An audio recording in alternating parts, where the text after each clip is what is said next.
और दिल्ली से इस बीच बड़ी खबर सामने आ रही है। गृह मंत्री अमित शाह का बड़ा बयान सामने आया है। सदन में मैं चर्चा के लिए तैयार हूं। आज 3 बजे से चर्चा के लिए तैयार। अमित शाह ने कहा विपक्ष की चर्चा नहीं होने दे रहा।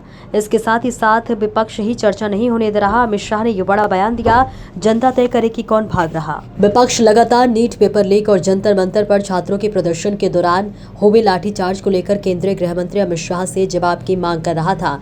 अब अमित शाह ने कहा है कि सरकार इस मुद्दे पर चर्चा के लिए तैयार है।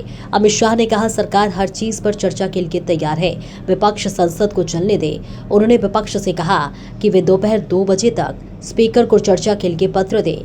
इसके बाद सरकार आज दोपहर 3 बजे से रात तक और कल दोपहर 3 बजे तक भी चर्चा के लिए तैयार है। अमित शाह ने कहा कि वे खुद इस चर्चा में शामिल होंगे। उन्होंने कहा कि विपक्ष संसद को चलने नहीं दे रहा। अमित शाह ने स्पष्ट शब्दों में कहा कि जब से संसद का सत्र शुरू हुआ है वे लगातार संसद में आ रही हैं। अमित शाह ने कहा कि सरकार के पास छिपाने के लिए कुछ नहीं है और वे नीट पेपर लीक को लेकर हुए छात्र आंदोलन से जुड़े हर सवाल का जवाब देने के लिए तैयार है। उन्होंने यह भी कहा कि वे इस सवाल का भी जवाब देंगे कि विपक्ष ने संसद को क्यों नहीं चलने दिया। अमित शाह ने विपक्ष से कहा कि अब फैसला उसे करना है, उसे चर्चा करनी है या चर्चा से बचना है। केंद्रीय गृह मंत्री अमित शाह ने कहा कि प्रधानमंत्री मोदी के नेतृत्व में सरकार हमेशा हर मुद्दे पर चर्चा के लिए तैयार रहती है। उन्होंने विपक्ष से संसद चलने देने की अपील की। जो नीट आंदोलन के छात्र प्रदर्शन पर सभी प्रकार की चर्चा करने के लिए सरकार तैयार है और चर्चा के लिए समय सुनिश्चित किया जाए और विपक्ष तैयार हो जाए।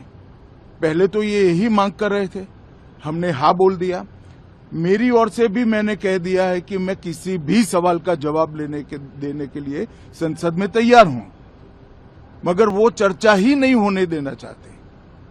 अब जनता तय करे कौन भाग रहा है। कल 3 बजे तक मैं चर्चा के लिए तैयार हूं। मैं खुद बैठूंगा, हर चीज लिखूंगा और हर चीज का जवाब दूंगा, जिससे देश की जनता के सामने सारी चीजें स्पष्ट हो जाए, दूध का दूध और पानी का पानी हो जाए।